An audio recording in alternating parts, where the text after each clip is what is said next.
अमरावतीमध्ये पावसाची दडी, पाऊस थांबला त्यामुळे शेतकरी देखील चिंताग्रस्त। धरणांमध्ये पुरेसा जलसाठा नाही, पाणी टंचाईचं सावट। अशीच स्थिती राहिली तर संभाव्य पाणी टंचाईला नागरिकांना सामोरं जावं लागणार अशी शक्यता।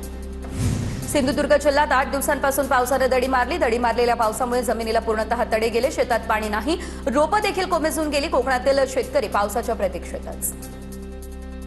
हिंगोली जिल्ह्यामध्ये 90% पेरण्या पूर्ण झाल्या, मात्र पाऊस नाही त्यामुळे पिकं सुकून जात आहेत। कपाशी जगवण्यासाठी महिला शेतकऱ्यांची बादलीनं पाणी घालण्याची धडपड सुरू। चंद्रपूर जिल्ह्यामध्ये आठवडाभरापासून पावसाचा खंड, कोवळी पिकं करपू लागली आहे। शेतकरी चिंतेत सापडले। पिकं वाचवण्यासाठी शेतकऱ्यांकडून तुषार सिंचनाचा केला जातोय वापर। वाशिम जिल्ह्यात सोयाबीनच्या 1135 वाणाच्या बोगस बियाण्यांमुळे शेतकऱ्यांना दुबार पेरणी, तर गेल्या 9 दिवसांपासून पावसानं दडी मारली। दुबार पेरणीची पिकं धोक्यात आली, शेतकऱ्यांवर आता तिबार पेरणीचं संकट ओढावलं। परभणीच्या जिंतूरमधील जोगीतांडा या गावामध्ये शाळेवरील पत्रे उडून गेले। 1ली ते 5वी पर्यंतचे वर्ग एकाच खोलीमध्ये भरवण्याची वेळ। राज्यमंत्री मेघना बोर्डीकर यांच्या मतदारसंघामध्ये शिक्षण व्यवस्था कोलमडली।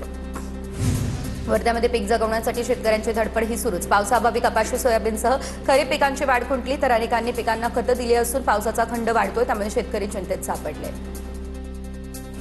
बुलढाणा आणि नांदेड जिल्ह्यामध्ये पावसानं पाठ फिरवली। पिकांना तुषार सिंचनाचा आधार, पिकं वाचवण्यासाठी शेतकऱ्यांची धडपड सुरू। तुषार सिंचनाच्या मदतीने सोयाबीन पीक वाचवण्याचा प्रयत्न सुरू। नाशिकच्या निफाड या ठिकाणच्या देवगाव या ठिकाणी पीक विम्यावरून शेतकरी आक्रमक झाले। पीक विमा कंपनी विरोधात शेतकऱ्यांचा रोष। 20 जुलैला देवगावामध्ये सरण आंदोलन केलं जाणार, तर शेतकऱ्यांचा हा इशारा। धाराशिवमधील 225 प्रकल्पांमध्ये 10%च पाणीसाठा शिल्लक, तर धाराशिवमधील अनेक प्रकल्प तळ गाठण्याच्या मार्गावर। गेल्या वर्षी प्रकल्पांमध्ये सुमारे 42% पाणीसाठा शिल्लक। धाराशिवमधील खरीप 2025 सोयाबीन पीक विमा प्रकरणामध्ये शेतकऱ्यांना दिलासा। पात्र शेतकऱ्यांना पुढील 7 दिवसांमध्ये पीक विमा भरपाई बँकेच्या खात्यामध्ये जमा करण्याचा आदेश। आदेशाची अंमलबजावणी न केल्यास संबंधित विमा कंपनीवरती कारवाई करणार। आमदार राणा जगजितसिंह पाटील यांचा हा इशारा। मराठवाड्यामध्ये खरीप पेरणीचा वेग मंदावला। केवळ 65% पेरणी पूर्ण। पावसानं दडी मारली, शेतकरी संकटात। काही ठिकाणी दुबार पेरणीचं संकट निर्माण होण्याची शक्यता। लातूर, धाराशिव, बीडमध्ये सर्वात जास्त पेरणी कमी, तर विभागीय कृषी सहसंचालकांची ही माहिती। वाशिम जिल्ह्यामध्ये वन्य प्राण्यांकडून पिकांची नासधूस सुरू। पिकांच्या संरक्षणासाठी शेतकऱ्यांवरती दिवसभर शेतात थांबण्याची ओढावली वेळ। अहिल्यानगरमधल्या अकोल्यातील भंडारदरा पाणलोट क्षेत्रामध्ये काही दिवसांपासून दमदार पावसाची हजेरी। पावसामुळे घाटघर, भंडारदरा, रतनवाडी परिसरामध्ये भात लागवडीला आला वेग। बुलढाण्यातील गुंचाळा पाझर तलावाच्या भिंतीला साळींदरानं मोठे खड्डे पाडले, त्यामुळे तलाव फुटण्याची भीती व्यक्त। शेतकऱ्यांकडून तातडीच्या दुरुस्तीची केली जाते मागणी। धुळे शहरातील नदीमध्ये जलपर्णीचा विळखा पाडला। पाणी साचून डास निर्माण झाले, त्यामुळे नागरिकांच्या आरोग्याला धोका देखील निर्माण झाला। अहिल्यानगर जिल्ह्यामध्ये सांदन व्हॅली परिसरामध्ये पर्यटनाला बंदी। भंडारदरा परिसरामध्ये घाटमाथ्यावरती संततधार पाऊस सुरू, त्यामुळे अनुचित प्रकार टाळावा यासाठी वन विभागाचा हा निर्णय।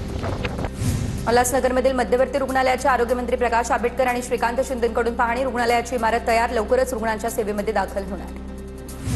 गडचिरोली जिल्ह्यामध्ये शेतीसाठी युरिया आणि डीएपी खताची कमतरता, तर पवारांच्या राष्ट्रवादीचं जिल्हा कृषी अधीक्षक कार्यालयासमोर निदर्शनं। अधिकाऱ्यांना चष्मा भेट देत आंदोलनही करण्यात आलं।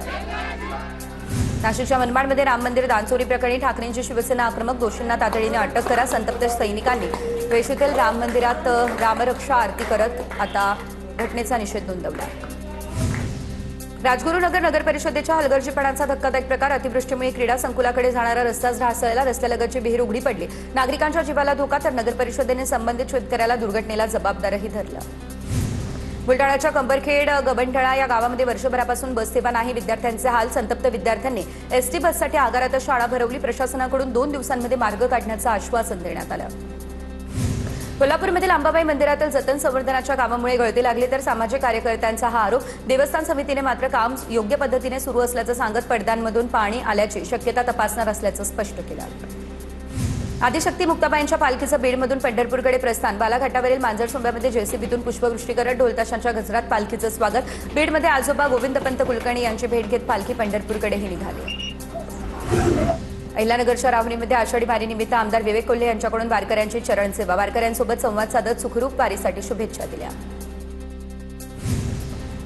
मालेगाव आणि नांदगाव तालुक्यातील वारकरी आता जेऊर येथून पंढरपूरकडे मॅरेथॉन दिंडीसाठी रवाना झाले। अवघ्या 10 दिवसांमध्ये 400 किलोमीटरचा पायी प्रवास करत विठ्ठलाच्या दर्शनासाठी ते पंढरीमध्ये पोहोचणार आहेत।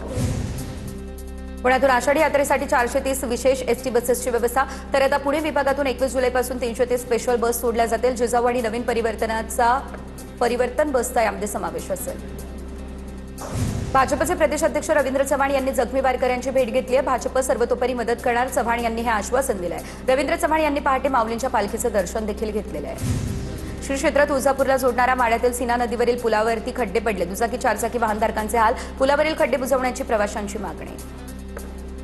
नाशिकच्या बागलाण तालुक्यामध्ये कंधान गावामध्ये शेतकऱ्यांकडून रस्ता बंद करण्यात आला। बंद केलेला शिवार रस्ता गावातील महिलांनी मोकळा केला। विद्यार्थ्यांसह ग्रामस्थांनी आता मोकळ्या रस्त्यामुळे दिलासा मिळाला असल्याचं सांगितलं। मीरा भाईंदर पालिकेच्या विरोधामध्ये मनसेचं आंदोलन, तर प्रलंबित मागण्या पूर्ण करण्यासाठी प्रशासनाला 15 दिवसांचा अल्टिमेटम दिला। शाळा सुरू झाल्या तरी देखील विद्यार्थ्यांना पुस्तकं किंवा गणवेशच नाहीये। सफाई कामगारांचे 4 महिन्यांचे पगार थकले। मनसे नेते अविनाश जाधव यांच्या आयुक्तांसोबत या संदर्भात चर्चा। आरटीओच्या भ्रष्टाचाराविरोधात नागपूरमध्ये चक्क शिंदेच्या शिवसेनेचं आंदोलन। स्थानिक आरटीओ अधिकाऱ्यांवरती शिंदे सेनेकडून भ्रष्टाचाराचा आरोप, तर नितीन तिवारी यांच्या नेतृत्वाखाली आंदोलन। परिवहन खातं शिवसेना शिंदे गटाकडे असताना नागपूरमध्ये आरटीओ विरोधात आंदोलन। तालुक्यामध्ये कंधान गावामध्ये शेतकऱ्यांकडून रस्ता बंद करण्यात आला। बंद केलेला शिवार रस्ता गावातील महिलांनी मोकळा केला। विद्यार्थ्यांसह ग्रामस्थांनी आता मोकळ्या रस्त्यामुळे दिलासा मिळाला असल्याचं सांगितलं। मीरा भाईंदर पालिकेच्या विरोधामध्ये मनसेचं आंदोलन, तर प्रलंबित मागण्या पूर्ण करण्यासाठी प्रशासनाला 15 दिवसांचा अल्टिमेटम दिला। शाळा सुरू झाल्या तरी देखील विद्यार्थ्यांना पुस्तकं किंवा गणवेशच नाहीये। सफाई कामगारांचे 4 महिन्यांचे पगार थकले। मनसे नेते अविनाश जाधव यांच्या आयुक्तांसोबत या संदर्भात चर्चा। आरटीओच्या भ्रष्टाचाराविरोधात नागपूरमध्ये चक्क शिंदेच्या शिवसेनेचं आंदोलन। स्थानिक आरटीओ अधिकाऱ्यांवरती शिंदे सेनेकडून भ्रष्टाचाराचा आरोप, तर नितीन तिवारी यांच्या नेतृत्वाखाली आंदोलन। परिवहन खातं शिवसेना शिंदे गटाकडे असताना नागपूरमध्ये आरटीओ विरोधात आंदोलन।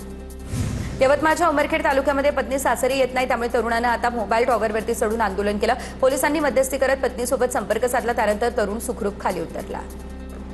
भंडाऱ्याच्या तुमसर नगरपालिकेच्या कंत्राटी सफाई कामगारांच्या आंदोलनाला अखेर यश। प्रशासनाच्या लेखी आश्वासनानंतर 13 दिवसांचं बेमुदत उपोषण मागे। नवीन कंत्राटामध्ये किमान वेतन, ईपीएफओ आणि ग्रॅच्युइटीचे नियम पाळण्याचं प्रशासनाचं हे आवाहन।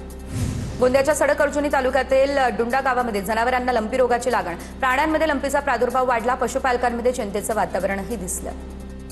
धुळे महापालिकेच्या वतीने मुख्य बाजारपेठेत असलेलं तिसरं शंकर मार्केट देखील पडायला सुरुवात।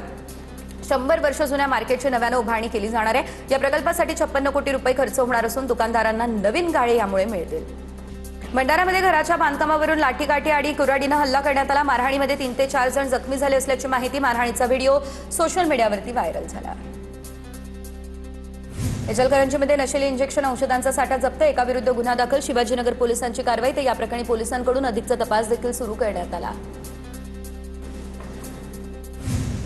पाकिस्तानातील नागरिकांशी संबंध असल्याच्या कारणावरून आता सोलापूरमधील 3 जणांवरती एटीएस कडून कारवाई करण्यात आली। तब्बल 126 कोटींचे संशयास्पद व्यवहार देखील समोर आले असल्याची माहिती। अटकेतील 1 आरोपीचा जामीन आणि 2 जणांचा अटकपूर्व जामीन अर्ज कोर्टानं फेटाळून लावला। शहजादभट्टी प्रकरणामध्ये चिपळूणमधील एका संशयिताची एटीएस कडून चौकशी सुरू, तर मोबाईल आणि सोशल मीडियाची देखील तपासणी। शहजादभट्टीच्या कथित सोशल मीडिया आणि डिजिटल युजर आयडीच्या माध्यमातून हा युवक संपर्कात असल्याचा देखील संशय आहे।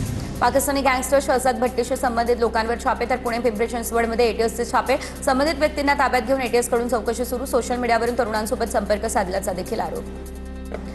पालघरमध्ये रक्षक भक्षक बनल्याची धक्कादायक घटना। शेजारी राहणाऱ्या 13 वर्षीय चिमुकलीचा पोलीस कर्मचाऱ्याकडून विनयभंग। सातपाटी पोलीस ठाण्यामध्ये पोलीस कर्मचारी काशीद विरोधात गुन्हा दाखल करण्यात आला। आरोपीला 3 दिवसांची पोलीस कोठडी देखील सुनावली।